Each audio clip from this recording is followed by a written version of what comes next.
한국의 살인사건 106번째 사건입니다. 106번째. 네. 예. 오늘 사건은요. 예. 제가 역대급입니다. 정말. 속상한 거 역대급이죠. 속상한 거. 네. 제가 읽고 나서요. 욕을 하는 사건 사실 몇 가지 없거든요. 오늘 아주 대놓고 우리 김윤희 프로파일러가 욕을 할 수 있는 정도가 어느 정도인지 오늘 한번 해보지 이거. 교수님 제가 아직 그 본성을 숨기고 있기 때문에요. 아니 그렇게 할 필요 없는데. 와 진짜. 이 새끼는 네. 진짜 서두부터 이 새끼 하는데 이 새끼는 정말 쓰레기. 이거 사람 아니야 이거. 이렇게 나쁜 놈. 뭐 여러 명을 죽여서 나쁜 놈이 아니라 이렇게 나쁜 놈도 우리가 공존하면서 살고 있다는 게 너무 서글프고 화가 나요 진짜. 연쇄살인범에 네. 대한 사건을 다루고 우리가 진짜 잔인한 사건을 다루는데요. 왜 그 사건보다 저는 더 화가 났는지. 네. 네, 어쨌든 이 사건 하나하나 풀어가도록 하겠습니다. 아마 그 사건 명만 들으셔도 아시는 분들이 있을 겁니다. 아실 거예요. 네, 광주 초등학생 공기총 살해 사건입니다. 엄밀히 얘기하면 이제 이 사건은 광주 북부경찰서에서 취급한 사건이에요. 광주에 있는 초등학생을 공기총으로 살해했던 이놈은 이름 얘기할게요.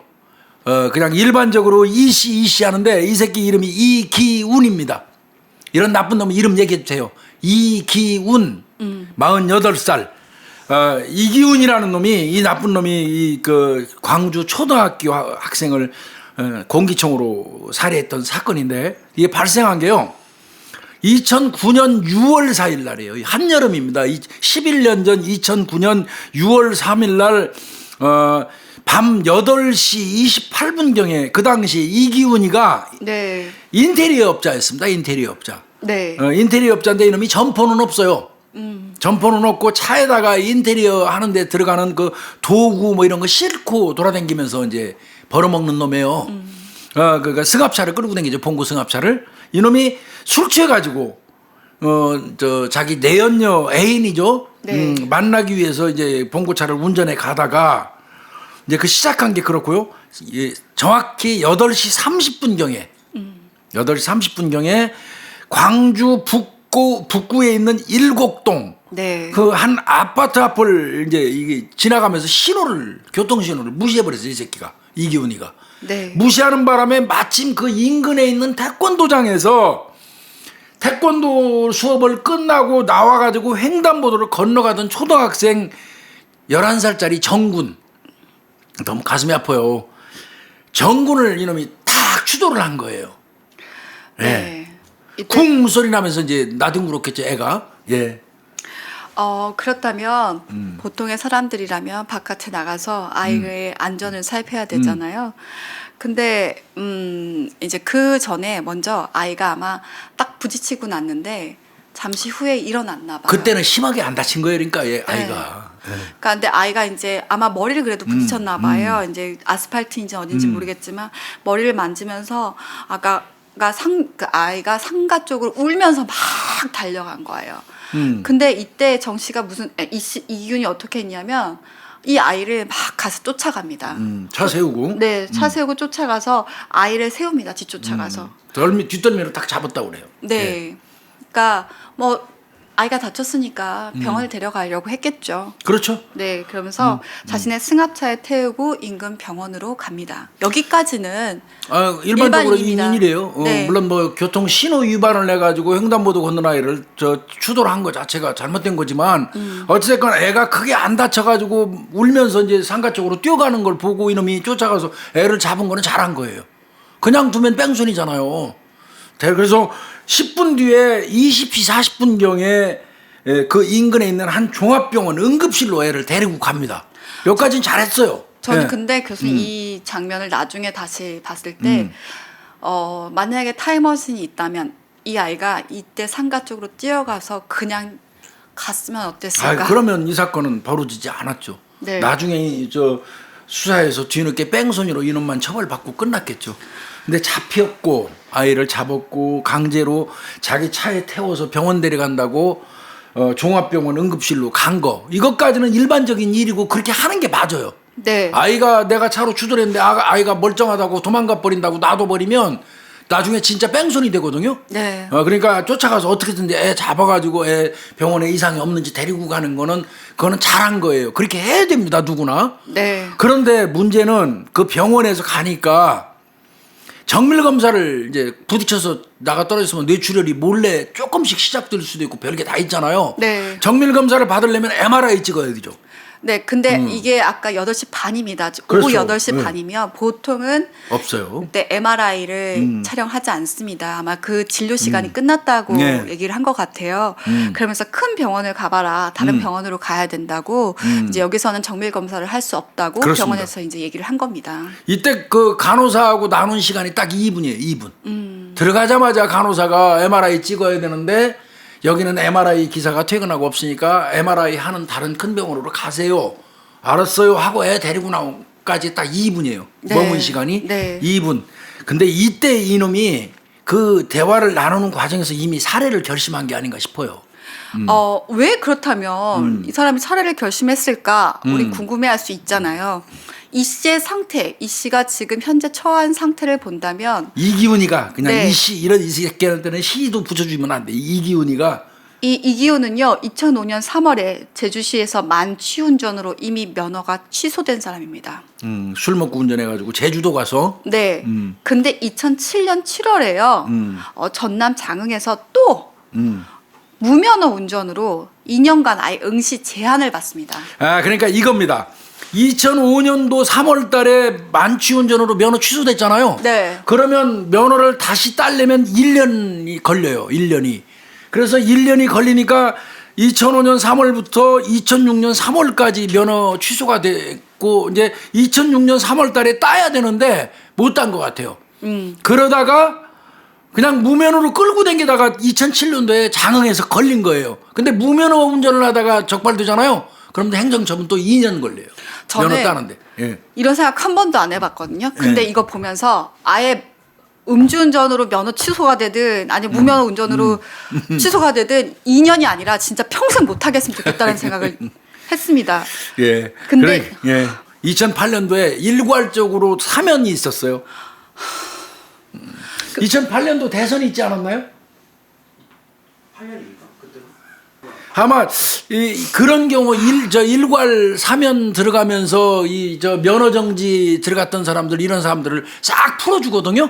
하여튼 그 혜택으로 이놈이 사면 복권이 돼갖고 2008년도 6월달에 음주운전 관련돼서 이제 면허 시험을 볼 수 있게 된 거예요. 다시 그러니까 그걸 면허 결격 기간이라고 그러거든요. 면허 결격 기간이 사면을 받으니까 땡겨진 거지. 네. 그래서 원래 9월 달에 운전면허 취득 시험 대기 중에 있는 상태에서 또 무면허 운전을 한 겁니다. 2008년 6월에 있었던 사면복권 있잖아요. 네. 이게 저희 대선이 2007년 12월에 있었더라고요. 그러니까 맞아. 그러니까 2007년에 대선이 있었죠. 바로 대선 끝나고 사면복권 안 시켜요. 한 1, 2년 있다가 사면복권 일괄적으로 한번 쫙 해요. 대통령 당선자가. 대통령이 되고 나서 그때 아마 내가 볼 때 2008년 6월에 일괄 사면 사면을 하는 바람에 아직 운전면허 따려면 결격 기간이 한 2년 정도 더 남았는데 그거 기간을 줄여줘 버리는 거예요. 그동안 운전면허 결격 기간 너는 음주운전으로 2년간 면허 못 따 했는데 2년이 되려면 아직 멀었는데 1년밖에 아직 1년 남았어. 그래도 이런 때 사면 복권을 딱 시켜주면 남은 1년을 땡겨서 그냥 끝나요. 사면 받고 결격 기간이 끝나고 바로 시험 볼 수 있어요. 그러니까 이 자식 이기훈이 같은 경우는 이제 그래서 2008년도 6월 달에 사면 복권을 받고 음주운전 관련돼서 그래서 이제 9월 달에 이제 운전면허를 이제 결격 기간을 앞당겨 갖고 시험 보기로 돼서 대기 중에 있었던 거예요. 네. 현재 생업이 인테리어다 보니까 운전은 필수잖아요. 차에다가 놓고 했잖아요. 그 가게도 없이. 그런데 지금 앞에 있는 무면허라든지 만취운전, 운전면허, 그러니까 음주운전이나 무면허 운전 같은 경우는 그래도 인명 피해는 없었던 것 같아요. 그렇습니다. 그렇습니다. 근데 이게 만약에 어쨌든 인명 피해가 되는 거잖아요. 인피잖아요. 인피 거기다가 사고. 또 음주운전 했잖아요. 술 먹고 했어요. 이거 차 운전할 때. 이런 경우는 아마 다시는 이제 시험을 볼 수 없는 케이스가 될 수도 있고 사법 처리가 될 수도 있는 상황이 되는 거잖아요. 이놈이 삼진아웃에 걸릴 가능성도 높아 보이죠. 네. 음주운전으로 취소되고 무면허되고 뭐 계속 이랬던 건데 요번에도 술을 먹고 음주운전을 하다가 사고 친 거란 말이에요. 지금 어린애 이거 친 것도 네. 나중에 나온 바에 하면 0.17%예요. 혈중 알코올 농도가. 그건 만취예요, 이 자식. 예? 9월 달에 한 달 있으면 시험, 두 달 있으면 세 달 있으면 면허 시험 볼 놈이 무면허 상태에서 술 처먹고 그것도 0.17% 만취잖아요. 우리가 0.08%부터 면허 취소잖아요. 그렇죠. 네, 네. 음주로 입건하잖아요. 네, 그리고 네. 취소하잖아요. 네. 그런데 이놈이 보니까 0.17%면은 만취예요. 떡된 거예요. 그러니까 지금 무면허, 음주운전 거기다 인피 사고까지 다 낸 거예요. 그렇죠, 그렇죠. 거기다가 횡단보도 사고잖아요. 맞습니다. 예? 횡단보도에서 사고 냈잖아요. 그러니까 이놈 생각은 난 또 음주운전하고 횡단보도 사고까지 냈으니까 이제 앞으로 나는 영원히 면허는 못 딴다. 면허 못 따면 나는 인테리어 차, 봉고차에다가 물건 싣고 다니면서 하는 사람인데 나는 이제 큰일 났다. 이렇게 절망을 했다는 거예요. 이건 어디까지나 지 얘기예요. 그리고 이 얘기가 아무리 절실하게 들린다고 하더라도 용서할 수 없어요. 네. 하여튼 그렇게 절망을 했고 그래서 어떻게든지 처벌을 피해야 되겠다. MRI 찍으러 딴 데로 간다고 데리고 나오는 순간 이런 생각을 하면서 난 처벌을 피해야 되겠다. 이런 생각을 했다는 거예요. 이때 살해를 결심한 거예요. 어린애를. 멀쩡한 애를. 응? 저는요. 어떤 상황이어도 이게 진짜 변명도 아닌 것처럼 느껴지고 저는 변명도 아니에요. 전 말도 진짜 안 되는 개소리처럼 소리예요. 느껴지는 게요. 아유 이게 아무리 자기가 그렇다고 해도요. 애를 다친 애가 자기 차에 치였는데 병원을 그러면 가서 정밀 검사가 필요하면 다른 병원으로 가든지 부모한테 일단 연락을 해야 되잖아요. 안 했어요? 그래서 그 병원에서 나올 때 이미 살해를 결심했다고 보는 거예요. 경찰이. 네, 왜냐하면 연락도 안 했어요. 부모한테.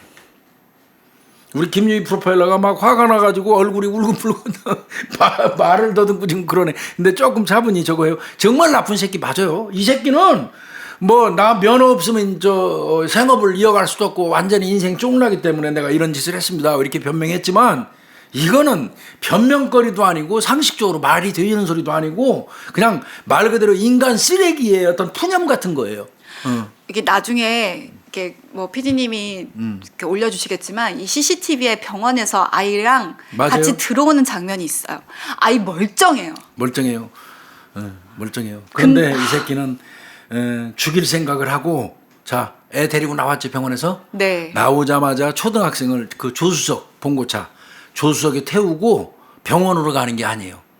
광주에서 가까운 곳이 그 옆에 그 대나무 많이 나는 담양. 네. 담양군으로 차를 끌고 갑니다. 그때가 20시 42분경이에요. 그러니까 40분경에 치고 2분 만에 대화 마치고 난 다음에 그냥 바로 그 차에 태운 다음에 담양으로 다이렉트로 출발했다는 얘기는 바꿔서 안 보여요. 그래서 아까 경찰이 나오는 순간 살해를 결심했다고 보는 겁니다. 뭐 그냥 끊기지 않고 바로 그냥 자연스럽게 이어져 버리잖아요. 아니 그리고 진짜 아이가 걱정이 됐다고 한다면 다른 병원으로 가기 전에 혹시 모르니까 아이 괜찮냐고 이 병원에서라도 응급실로 데리고 갔으면 한 번이라도 체크를 받았어야 될 거 아니에요. 그냥 바로 데리고 나왔어요. 진료 시간 끝나서 정밀 검사해야 되는데 MRI 우리 못 찍으니까 다른 병원 가세요 그러니까 알았습니다. 그리고 그냥 바로 애 데리고 애는 천진난만하게 그 뒤를 졸졸졸 따라와요. 근데 그때 이놈이 이미 살해를 결심한 거예요. 왜 그러냐면 나오자마자 아이를 조수석에 태우고 그 상태에서 병원을 가려는 시도가 전혀 없이 담양군 쪽으로 차를 몰아버렸으니까. 그러니까 이미 살해를 결심하고 담양군으로 출발한 거 아니에요. 그럼 담양 교수님 네. 뭔가 있어서 거길 간 건가요? 야, 이놈이 이 친구하고 낚시 간 적이 있대요. 그 고서면, 담양군 고서면 금연리 쪽에 저수지가 있다고 그러네요. 그러니까 그 저수지 인근으로 얘 끌고 간 거예요. 그러니까 아마 살해해서 저수지에 유기하려는 목적이었던 걸로 보입니다. 네. 아이는 다른 병원으로 가는 거라고 생각을 했겠죠. 그렇죠, 그렇죠. 그래서 아마 또 아니면 이기훈이 우리 지금 다른 병원으로 가야 되니까 너 일단 차에 타라고 말을 했을 수도 있겠죠. 근데 아이가 차를 어느 순간 몰고 가다 보니까 아무리 아이라도 알죠. 아, 본능적으로 알죠. 이게 병원 방향이 아니거든요. 외곽 지역으로 나가고 아유, 있으니까. 한적한 산길로 들어간다니까요. 산길로. 애가 얼마나 놀랬겠어요. 그러니까 이 아이가요. 아저씨 살려주세요라고 말했대요. 본능적으로 아는 겁니다. 이 어린애가 아이고 가슴 아파 이거. 어린애가 병원 가는 줄 알고 조수석에 탔는데 어느 순간 막 한적한 산길로 막 차가 가거든. 지그작으로 막 퉁퉁거리면서. 그러니까 아이가 본능적으로 느낀 거예요. 벌써 아는 거예요. 아저씨 제발 살려주세요 하고 애원을 했어요. 그 애원을 뿌리치고 이기훈이 이거 진짜. 그래서 목적했던 그 저수지 옆에 도로변에 차를 세웁니다. 그리고 정말 이 행동 자체가 너무나 거침이 없는 게요. 뒷좌석에서요. 상자가 있대요. 상자 뒷좌석에. 네, 거기서 뭘 꺼냈냐면 총을 꺼냅니다. 사냥용 공기총을 꺼내가지고 6발을 쏴서 어린아이를 살해합니다. 이게 이놈이 그 사냥용 공기총 허가는 받았더라고요. 2007년도 4월달에 총기 소지 허가를 받았고요. 이 총이 뭐냐면 헌팅 마스터라는 공기총이에요. 마스팅이라고 써놨네. 헌팅 마스터 공기총인데 5mm짜리 네. 공기총 6연발입니다. 저 교수님 정말 왜 더 화나는 줄 아세요? 이게 총기 허가 분명히 맞습니다. 경찰이 냅니다. 근데 저도 제가 총기 허가 쪽 관련돼서는 업무를 안 맡아봤지만 사람의 특성에 따라서 뭐 우리가 인권 국가긴 하지만 이 사람의 특성에 이 사람이 뭐 어떤 개인적 특성에 맞춰서 저는 총기 허가를 해야 된다고 생각을 하는 주인데 이 사람이 음주운전에다 무면 운전에다가 앞에 전력이 굉장히 많은데 이 허가를 그렇죠. 근데 전과에서 음주운전 전과하고 공기총 소지 허가하고는 관련 없이 해놨어요. 네, 알고 있습니다. 강도, 강간포, 상습적인 폭력, 이제 총기가 이제 말 그대로 위험한 물건으로 작용할 수 있는 범죄 전과자에 한해서만 끊어놨다 보니까 이제 이런 현상이 온 것 같기는 한데 어찌됐건 이놈의 어떤 우리가 범행하는 거니까 살려달라고 애원하는 어린애를 그 저수지 옆에 도로변에 차를 딱 세우고 근데 이때 조수석에 아이한테 꼼짝 못하게 그대로 꼼짝 못하게 하려면 어떻게 했겠어요? 이미 구타가 있었던 거예요. 마구 구타한 다음에 아이가 이 조수석에 엎드려 있는 사이에 뒷좌석에 있는 상자에다가 손을 뻗어서 바로 지금 본인이 같이 소지하고 있던 6연발 이 공기총을 꺼내가지고 아이한테 쏴버린 거예요. 그러면 이제 아이가 사망했죠. 이게 이런 거를 사람이라고 볼 수 있는 건지 모르겠습니다. 이 악마죠, 악마. 그 다음에 그 시신, 어린아이, 죽은 아이의 시신을 싣고 어디로 가냐면 저수지로 유기를 하는 게 아니네요. 보니까 20km 떨어진 담양군 남면 만월리라는 곳으로 가요. 계곡으로. 그러니까 여기도 가본 곳인 겁니다. 이놈이. 네. 가본 곳이에요. 계곡으로 가서 인적이 거기 거의 없고 엄청나게 가파른 계곡이래요. 한 20m 정도 된다고 그래요. 낭떠러지죠. 거기에서 도로에서 한 1km 정도 떨어져 있다고 그래요. 그거 이제 끌고 간 거겠죠. 어린애니까 들쳐갖고 갔겠죠. 거기에서 1km 정도 간 다음에 거기에서 20m 절벽 아래로 아이를 던지는 겁니다. 그래서 시신을 유기하는 겁니다. 이게 이런 거를 인간이라고 우리가 얘기를 하고 있어야 되는 건지 진짜 이놈은 사람 세계에서 법망에 의해서 처벌을 받고 있지만 죽어서도 최고의 상지옥으로 가야 될 놈이에요. 저는요 이 아이가 느꼈을 공포라든지 아이가 마지막까지 계곡에 유기됐을 때까지 그러니까요. 모든 것이 정말 너무 끔찍한데 저는 이거를 이 이기훈이 평생 살면서 정말 이 고통이나 공포를 평생 느끼고 살았으면 좋겠어요. 그래야지 맞죠. 그리고 나서 요놈이 그리고 난 다음에 태어나기 더 열받아 이거.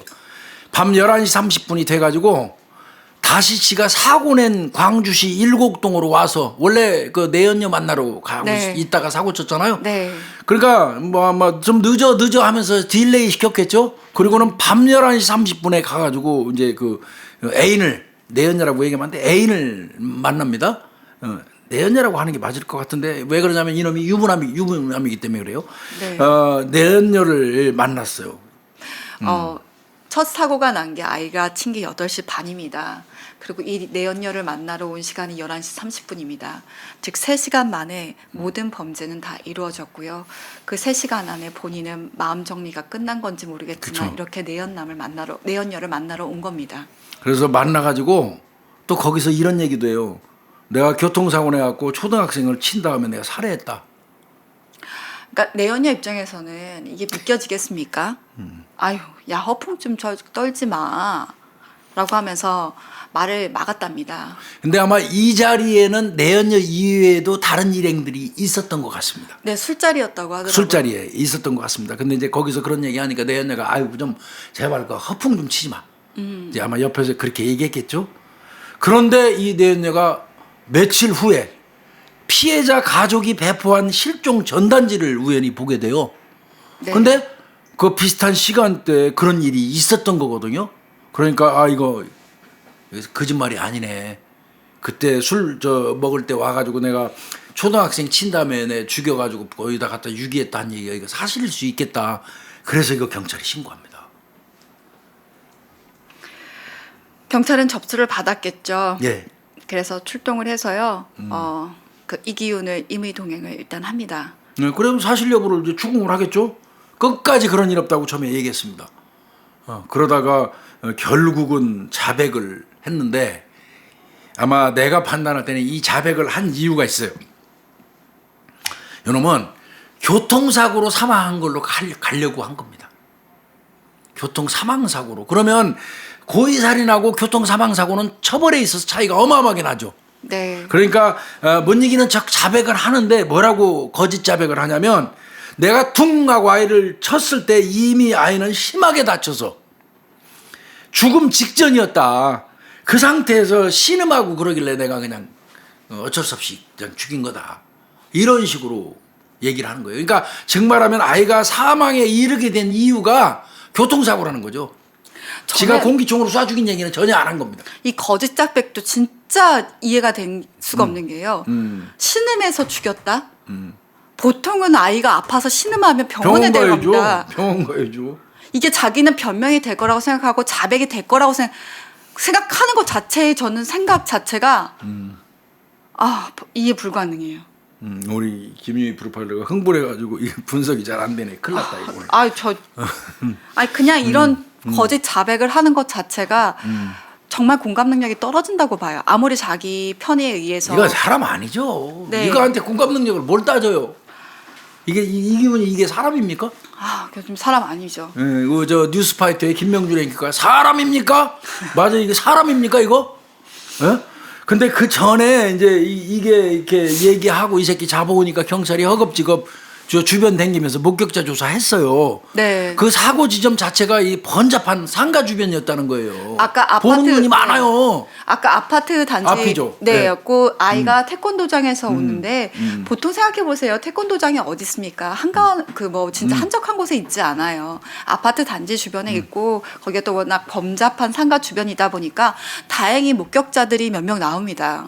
거기 보면은 17살 먹은 여고생이 상당히 자세히 봤어요. 네. 그 여고생이 맞아요. 나 그 봤는데요.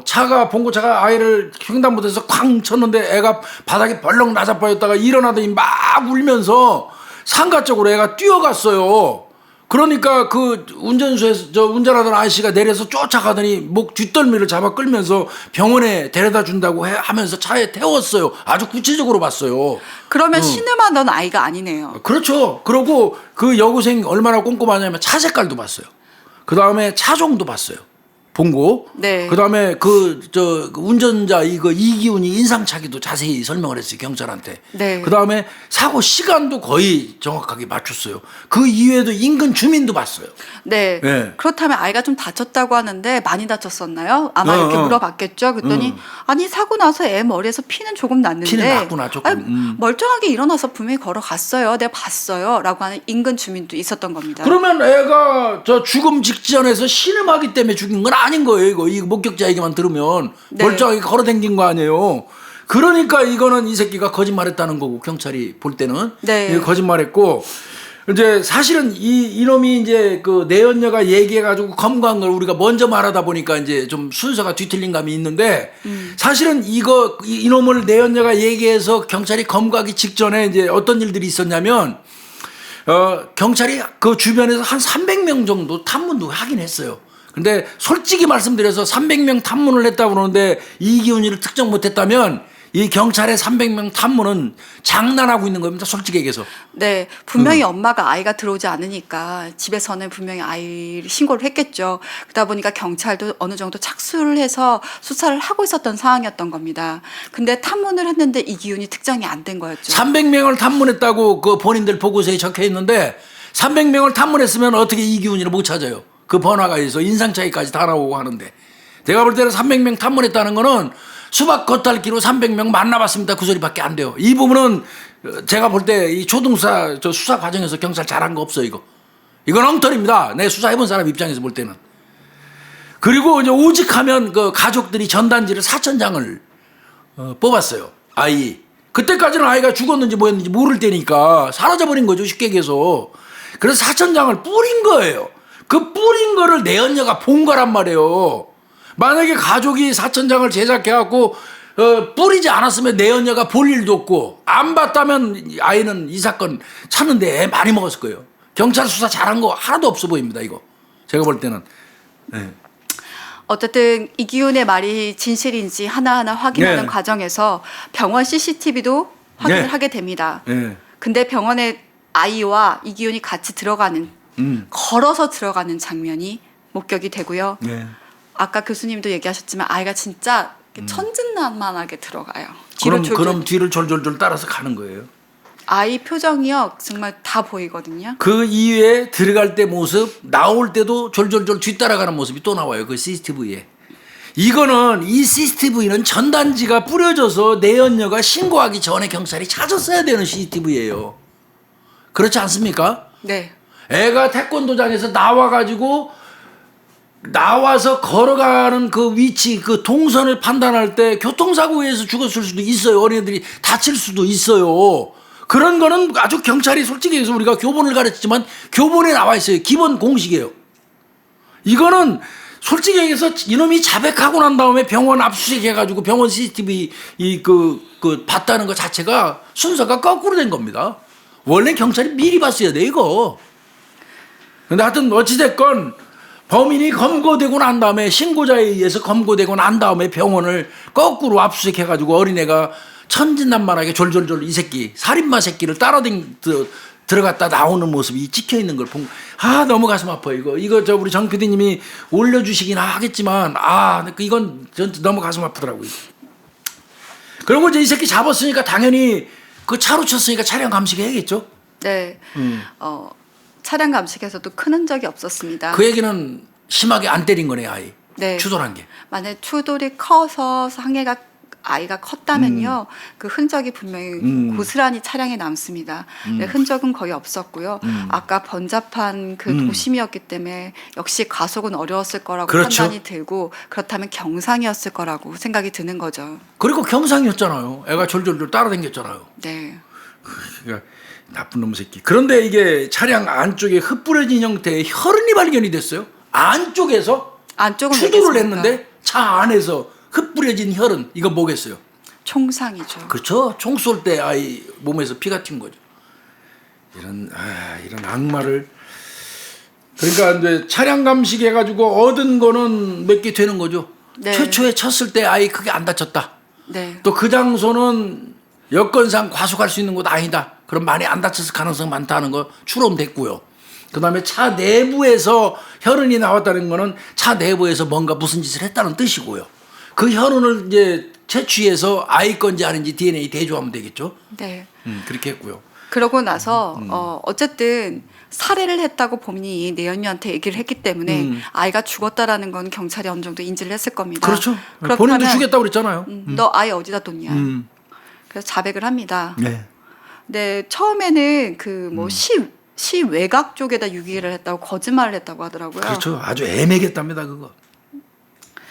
그러다가 결국은 6월 11일 날 아까 얘기했던 그 담양군 남면 만월리 계곡에서 피해자 시신이 발견이 되는데 이 새끼가 처음에는 계속 시신 있는 곳을 숨겼어요. 시 외곽 지역 어디다 갖다 유기했습니다. 그럼 경찰 거기 가야 되잖아. 네. 그래갖고 어느 지점 요 지점이라고 얘기하면 거기에서 시신 발견한다니까 수색견까지 동원해서 엄청 자주로 시 외곽을 그 수색을 했어요. 그러니까 아주 경찰 갖고 노는 거죠. 시신 못 찾게 하려고. 그러다가 수색견까지 동원해도 어린애를 못 찾으니까 이제 경찰이 쪼았겠죠. 너 분명히 이 장소에 유기한 거 맞아? 그러니까 할 수 없이 이 새끼가 이제 사실대로 부른 거죠. 그게 이제 아까 지가 유기했다는 만월리 계곡 거기에서 이제 부르니까 경찰들이 거기 가서 시신을 찾게 되는 겁니다. 만약에 아이가 발견이 됐을 때 자기의 범죄가 적나라하게 드러나기 때문에 그렇습니다. 마지막까지 숨기려고 했을 텐데요. 아이 시신이 발견돼서 부검을 하다 보니까 예. 직접 쌓이는 공기총에 의한 총상입니다. 예, 맞습니다. 6발을 다 발사했는데요. 4발은 시신에 그대로 이 납탄 그 공기총 그 탄이 들어 있었고요. 2발은 부검 과정에서는 발견이 안 됐대요. 근데 엑스레이를 찍으니까 시신 내에 2발이 존재하고 있었대요. 6발을 쏜 겁니다. 교수님 그러면 그 공기총 안에는 총 6발이 들어가는 건가요? 그렇습니다. 그럼 그 6발을 다 쏜 거예요. 근데 이제 이 총기, 이 공기총이 사입구라고 그러죠. 네. 들어간 곳에 이제 구멍이 이렇게 뚫려 있으니까 그 부검해서 밝히기 전까지는 이거 뭐지? 이거 나뭇가지에 찔린 건가? 이렇게 생각을 했던 것 같아요. 이제 그 시신 외관만 봤을 때는. 그런데 이제 직접 그 해부라고 그러죠. 부검에 들어가서 보니까 그 안에서 실탄이 4발이 발견되는 거예요. 그러면 이건 총을 쏴서 살해한 거잖아. 그러니까 야 엑스레이를 한번 찍어라. 엑스레이 찍으니까 엑스레이 2발이 더 나오는 거야. 그럼 총 6발을 쏜 거예요. 그 가슴, 다리, 귀, 옆구리 이런데. 네. 그러니까 그 아이 그 조수석에 쓰러진 아이를 상태로 막 쏜 겁니다.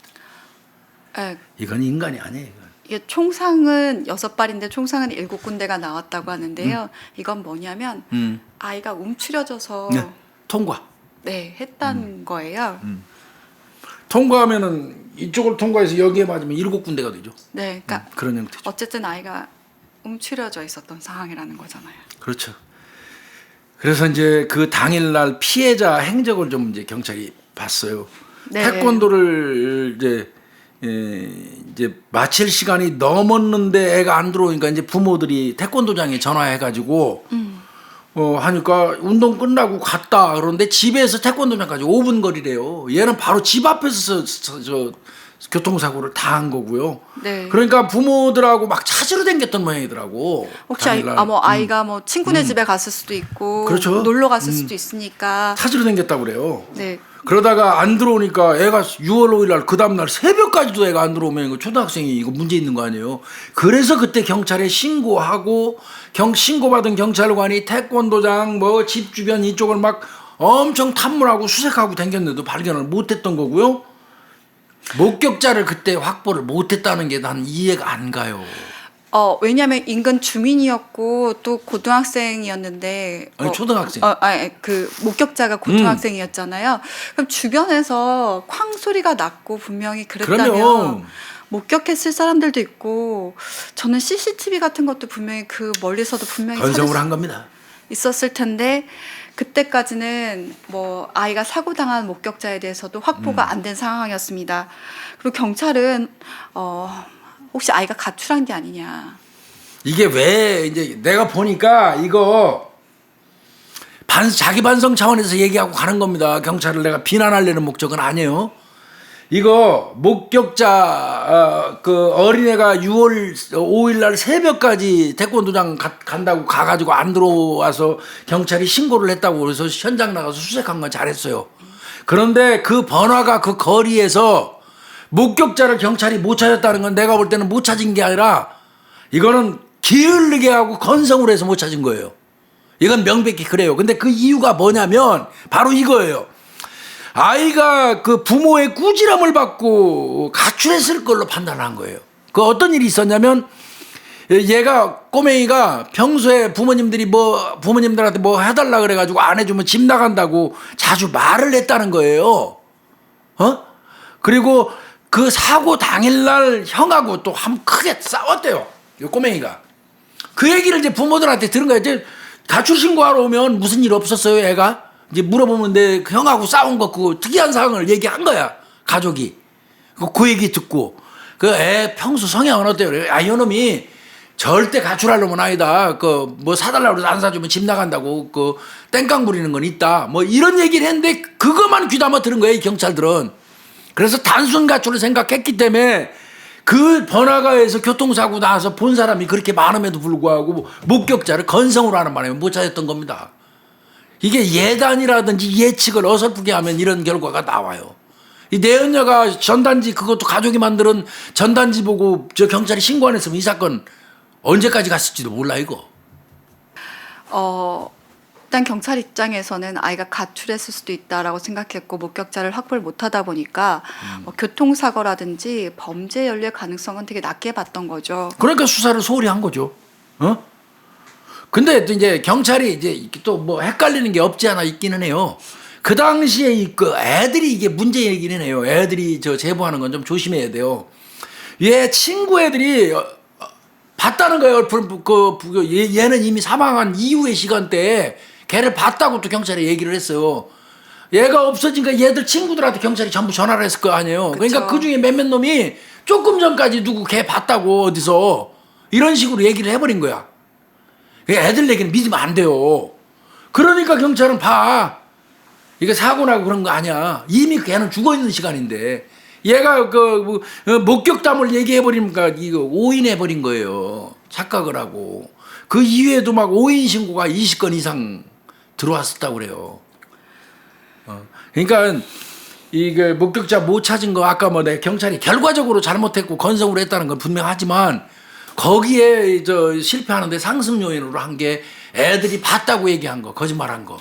오인 신고 한 20건 이것 때문에 더 그랬던 거예요. 네, 그래서 이때 당시에 뭐 CCTV가 굉장히 부족했을 수도 있겠지만 이런 수사를 할 때 가장 중요한 건 목격자 수사도 분명히 중요하고요. 목격자의 그 진술의 신빙성 같은 거 확인하는 거 분명히 중요하고요. 조심해야 되고. 그다음에 가능한 가장 객관적인 자료, CCTV나 블랙박스 같은 그런 정보들을 빨리 파악해서 보는 게 되게 중요한 것 같아요. 그러다 보니까 수사가 미진하잖아요. 네. 계속 지연되고 있는 거예요. 그러니까 가족들은 미치는 거죠. 하루가 가 이틀이 가. 그러니까 오직 하면 가족이 아까 4,000장 전단지를 제작을 하는 거예요. 제작을 해갖고 배포를 가족들이 다니면서 하기 시작하는 거예요. 경찰들도 했고요. 현장 부고는 당연하고 광주 일대에 다 뿌렸대요. 4,000장을. 이 전단지를 본 그 이 씨의 이기훈이 이 도둑 나쁜 놈 새끼의 그 내연녀가 이제 이게 이기훈이가 술 먹을 때 한 얘기가 이게 헛소리가 아니구나. 이걸 인식한 거예요. 그래서 경찰에 신고한 거예요. 만약에 이 여자가 경찰에 신고 안 해줬으면 이 사건 계속 헛다리 짚으며 수사하고 있을 거 아니에요. 그러니까 너무 안타까운 건데요.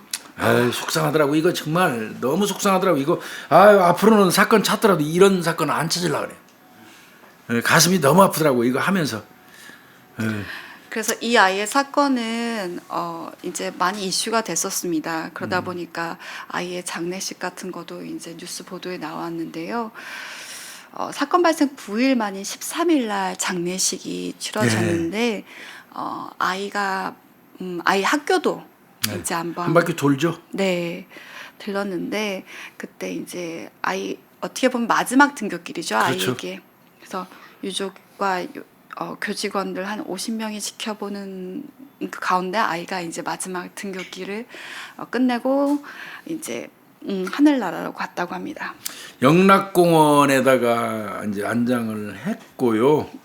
이게 공교롭게도 그 6월 13일 날 아이가 장례식을 치르는 날이 이 이기훈이 이 새끼 현장 검증하는 날이었어요. 네. 현장 검증 10시 반에 했거든요. 6월 13일 날 10시 반에 현장 검증 한 2시간에 걸쳐서 했는데 도로 쪽이니까 형사들이 한 25명 정도 동원돼 가지고 도로에서부터 담양까지 근데 이 새끼가 마스크하고 모자 쓰고 거기 이제 계속 현장 검증을 시연을 하는데 그 길거리에 늘어선 주민들이 야 이 새끼야 마스크 벗어 모자 벗어 울부짖고 그랬다는 거예요. 진짜 그렇죠. 이거 돌로 쳐 죽일 놈이야 이거.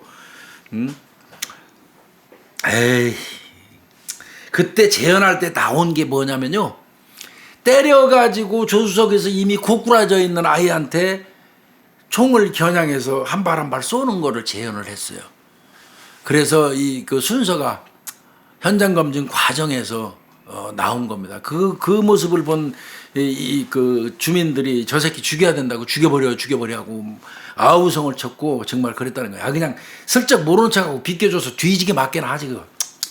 아마 이제 그 아이를 죽이는 과정 속에서도 그냥 뭐 아이에게 총을 겨눴다라고 분명히 얘기를 했을 겁니다. 근데 이제 형사들이 아마 이 범행 과정 속에서 물어봤겠죠. 아이가 가만히 있었겠냐. 무섭다고 그렇죠. 살려달라고 하는 그렇습니다. 아이인데 너 어떻게 이 아이 제압했어? 뭐 이런 얘기들이 나오면서 아이가 이제 진짜 고꾸라져 있는 상황까지. 총 쏘기 직전에. 네, 그 상황까지 아마 범죄를 재현하면서 이제 갔었던 것 같습니다. 내가 볼 때는 조수석에 있는 아이를 때려가지고 제압을 해서 그 조수석 밑에 아이가 고꾸라져 있고 그때 뒤에 있는 공기총을 꺼내서 발사한 걸로 보여요.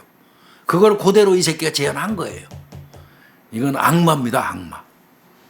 이거 재판 갔죠? 네, 2009년 8월 27일에 네. 살인 및 사체 유기 혐의로 광주지법 형사 2부에서 구길선 부장판사네요. 네, 검찰에선 사형 구형했습니다. 네, 당연히 사형 구형이죠. 이 새끼는 사형을 100번을 해도 부족하지 않은 놈인데 사형 구형했고 재판부에서는 무기징역을 선고했어요. 그 무기징역 그 선고 내용이 있네요. 네, 범행 후에 초등수사까지 거짓말과 변명으로 일관하며 진정으로 반성하는지 의문스럽다. 살려달라고 애원하는 어린이를 때리고 여기 나오잖아요. 판결문에 어린이를 때리고 공기총을 쏴서 살해하는 등 아우 속이 터져 죽겠네 이거. 범죄 수법도 잔혹하기 이를 데 없다라고 했습니다. 그리고 나 이 말은 정말 안 하고 싶은데 뒤늦게 반성한 점 등을 참작해 수용 기간 피해자와 유족에게 참여하고 반성할 시간을 갖도록 해라라고 하면서 무기징역을 선고한 겁니다. 뒤늦게 반성하는지 안 하는지 어떻게 알아요. 예. 자, 이 새끼는 무기로 정리가 됐습니다. 근데 더 웃기는 거는 이제 이후에 너무 이 새끼가 악마니까 너무 악마니까 도대체 이기훈이라는 이런 인간은 도대체 어떤 부류의 인간인가 하고 조사를 해봤다고 합니다. 네. 그 주변에 있는 가족이나 지인들을 상대로 해서 조사를 해봤더니 이 새끼는 술을 안 처먹었을 때는 얌전하대요. 네. 근데 술만 처먹으면 180도 헐크가 되는 거예요. 확 바뀌는 거예요. 그래서 알코올 중독이 있었다고 합니다. 알코올 중독이. 네. 그 뭐 평상시에는 자기 마누라 같은 경우도 교통사고로 몸이 아파가지고 집에 있는데 자기 아내 같은 경우는 이놈이 잘 돌봤다는 거예요. 뭘 개뿔을 잘 돌봐요. 이건 말이 말 같지 않은 소리. 왜 그러냐면 몸이 불편한 그 아내를 돌보는 놈이 내연녀 만나러 돌아다녀요? 이건 위선이죠. 그리고 종종 뭐 초반기에는 이 사람이 알코올 중독으로 인해서 이 판단이 흐려지거나 이런 걸로 인해서 급박성으로 인해서 그러려고. 이 범죄가 일어난 것이 아니냐, 이 사람은 사이코패스는 아니다라는 얘기들이 많이 나왔어요. 근데 저는 알코올 중독으로 인해서 인지 능력이 상실됐을 때는 도덕성과는 좀 다른 문제입니다. 그렇다면 이 아이를 이렇게 해서 살해할 생각을 하거나 유기할 생각을 못 하죠. 인지 능력이 떨어졌으면, 그럼요. 판단 능력이 떨어졌으면요. 그러고 치밀하게 했잖아요. 장소까지 찾아가면서. 네, 이건 도덕성의 문제인 거고요. 그렇게 봤을 때 제가 봤을 때는 이 사람 사이코패스라고 저는 봐요. 공감 능력도 없고 죄책감도 없고. 없어요? 전 교수님 말씀대로 이 아픈 아내를 몸이 불편한 와이프를 돌봤다는 것도 자신의 이중성인 거라고 생각이 들어요. 그러면 그리고 뭐 술을 안 먹으면 얌전하고 그건 그냥 자신이 사회생활을 위해서 보여주기 위한 모습인 거고요. 진짜 본성이라든지 자기의 특성은 술 먹은 후에 통제력이 상실됐을 때 드러나는 모습이라고 생각이 듭니다. 살아있는 어린애를 총으로 쏴서 살해하고 말이야. 그거를 술자리 가가지고 자랑스럽게 내연녀하고 있는 데서 얘기하고 이게 정상인 인간이에요? 이거 아니에요. 내가 볼 때 이게 사람 아니에요. 이건 정상인 어떤 범주에다가 넣고 보면 안 될 것 같습니다. 이게 참 되게 안타까운 게 부모들한테는 근데 끝까지 말 안 해줬으면 안 됐을까?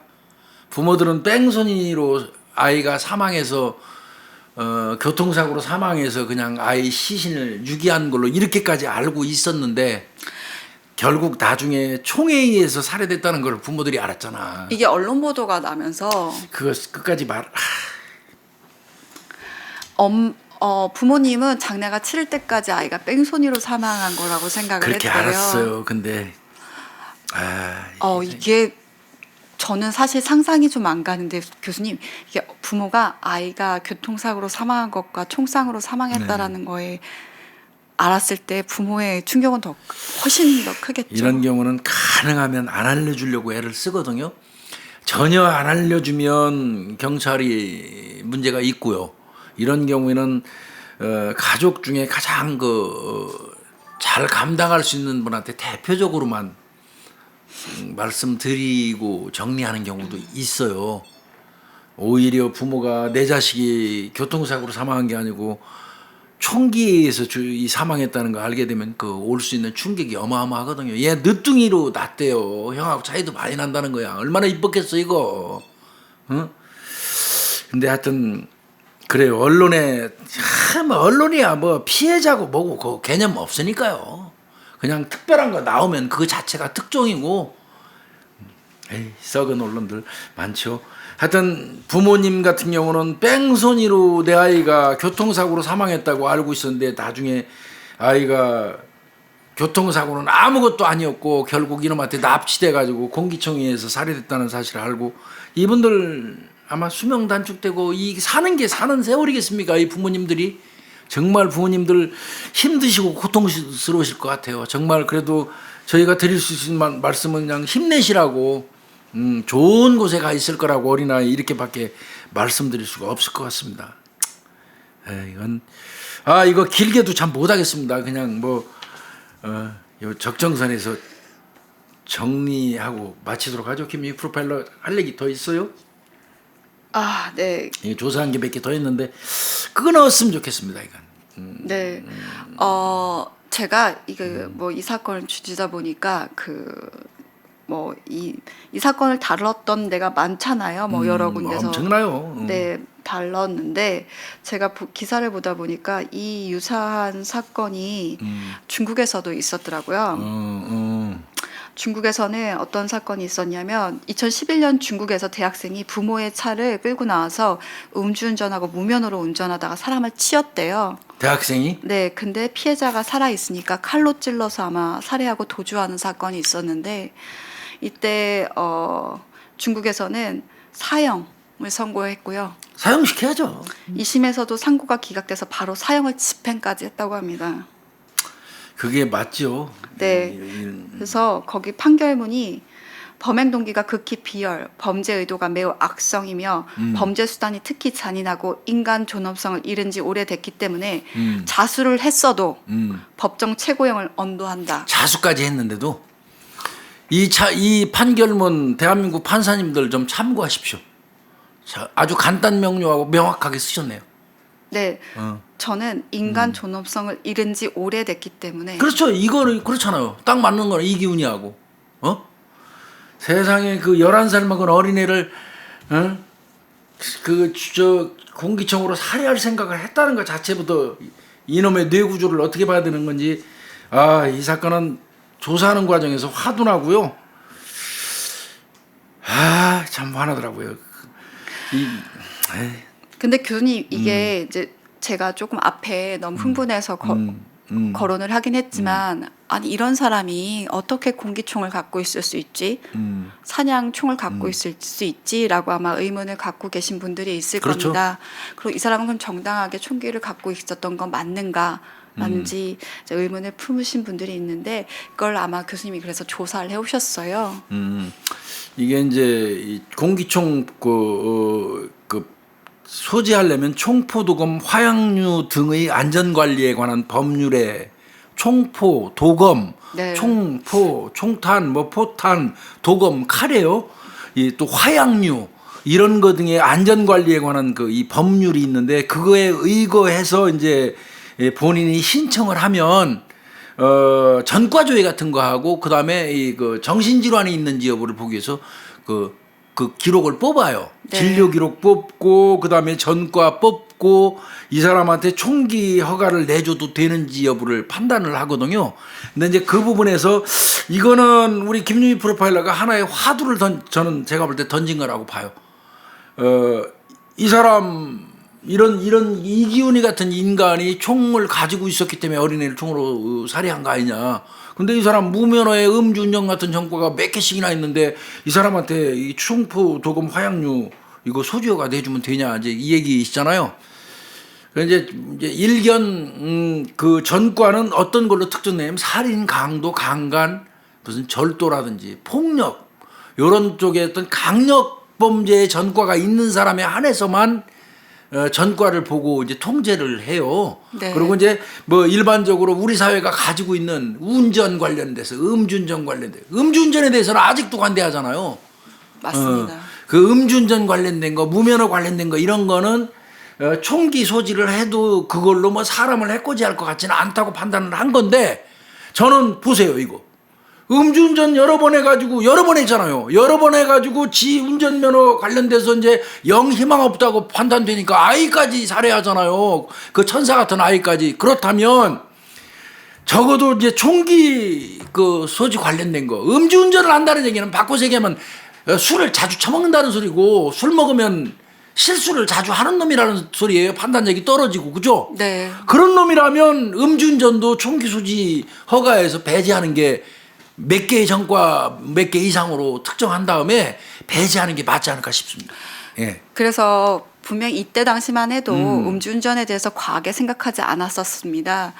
그리고 너무 관대했죠. 네, 그리고 음주운전이라는 게 무슨 우리가 생각했을 때 도덕성이나 어떤 통제 능력과 또 깊은 연관을 갖고 생각하던 시기는 아니라는 걸 저도 분명히 알고 있기 때문에 이런 말씀 드리기 좀 그렇지만 차후에라도 지금 우리가 어떤 지금 현재 이런 부분에 대해서는 좀 고려해서 예. 단순하게 어떤 기준의 정가를 가지고 있어서 이 사람한테는 줄 수 있다 없다 이런 어떤 기준이 아니라 개개인별에 따라서 맞아요. 좀 더 어떤 객관적 판단, 합리적 판단을 할 필요가 있다라고 저는 생각이 듭니다. 아 근데 정말 이게 총기 그 소지 허가 내주면서 또 총기 소지 허가를 받아가는 사람들이 반드시 받아내는 게 뭐가 있냐면 수련 면허를 받아야 돼. 우리나라에서 공기총이나 총 허가를 받는 이유가 뭐예요? 수렵하기 위해서 하는 거잖아요. 수렵 그 면허를 따려고 시험 보거든요.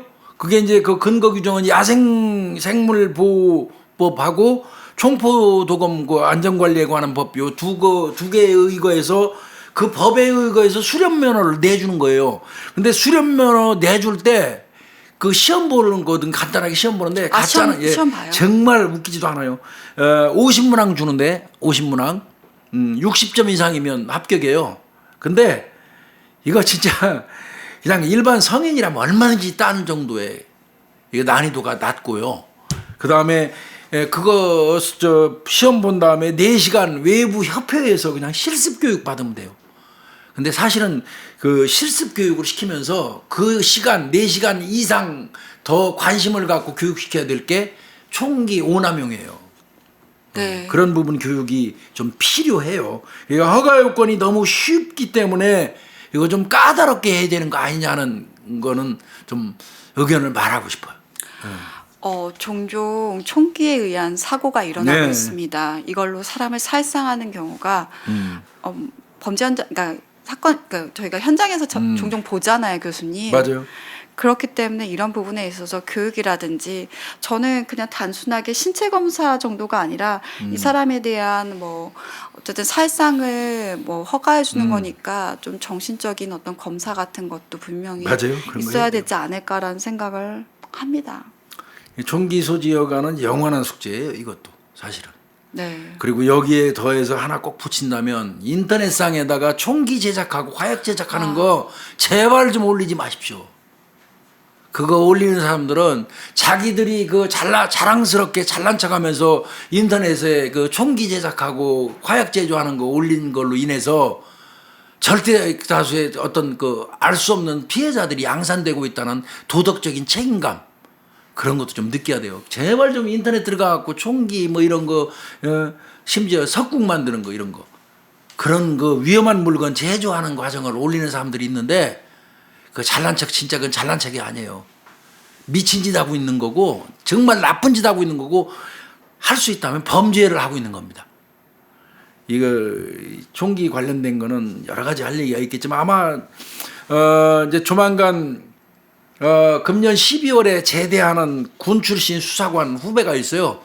그 후배 제대하면 일본으로 이제 현직 신문하니까 불러다가 총기 사건 관련되고 총기의 특성 같은 거 저 적나라하게 우리 저 사건을 해서 방송 한번 하겠습니다. 어떤 사건이건 절대로 어디에서 아무리 비슷하게 해도 따라올 수 없게 만들겠습니다. 그렇게 열심히 하겠습니다. 네. 전 이균이라는 인물을 생각해 봤습니다.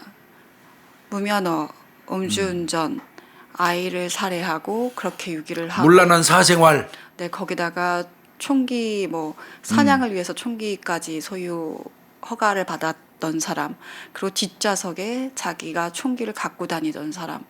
아무리 겉으로 봤을 때 술 먹지 않았을 땐 착하고 아내를 교통사고 당한 아내를 돌보는 사람이었을지 모르겠지만 진짜 그의 뒷모습에 있었던 적나라한 진짜 모습은 악마였고 악마예요. 네, 금수였습니다. 거기에 희생당한 아이가 너무 안타깝다라는 생각이 들고요. 그래서 아이는 하늘나라 가서 행복하게 살았으면 좋겠다는 생각을 합니다. 부모님들 힘내시라고 얘기밖에 못 하겠습니다. 네, 그리고요. 아이 어떤 교통사고가 나든 아니면 어떤 상황을 목격하셨든 그게 가벼운 거라도 신고해 줘야 돼. 네, 신고를 해주셨으면 좋겠습니다. 맞아요. 신고해 줘야 돼. 특히 어린애들 같은 경우. 네, 예, 바로바로 저 이거 그냥 지나가다 봤는데요. 지금 막 나 저 차 타고 오면서 봤는데 어디 사거리에서 무슨 저 승용차가 어린애를 탕 쳤어요. 뭐 그거 한번 가보세요. 그냥 그거 전화해 주는 거 나쁘지 않아요. 정말 좋은 겁니다. 그거. 예. 네. 오늘도 예. 너무 화가 나고 너무 속상한 사건. 예, 네. 이런 사건 선정 안 하겠습니다 앞으로. 예, 네. 교수님. 예 고생했습니다.